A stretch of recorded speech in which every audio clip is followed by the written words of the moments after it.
L'Ajuntament de Miramar va aprovar a finals del passat mes de desembre el pressupost municipal per a 2015, que ascendeix a 2,9 milions d'euros. En línies generals, cal destacar que l'Ajuntament destinarà 400.000 euros per a continuar amb les contractacions de veïns i veïnes de Miramar que es troben en l'atur. De fet, al llarg de 2014, l'Ajuntament ha donat treball a un total de 164 persones del nostre municipi. Respecte a les inversions municipals, l'Ajuntament invertirà més de 620.000 euros al llarg de 2015. Les principals actuacions seran la reurbanització de la plaça de les Arenes i el condicionament del carrer Sotalla, en la platja de Miramar. Així mateix, també estan a punt de començar les obres de reasfaltat de diversos vials del polígon industrial, entre altres actuacions.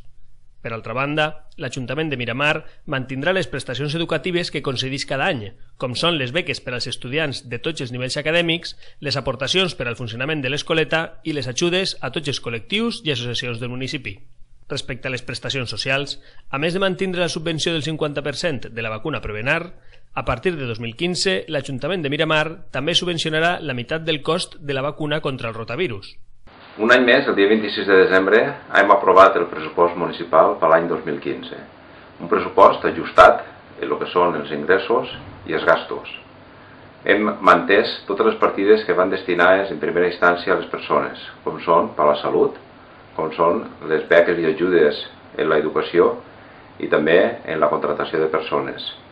És un pressupost destinat a ajudar a les persones que més ho necessiten, en les tres grans àrees que són l'educació, la sanitat i els problemes laborals.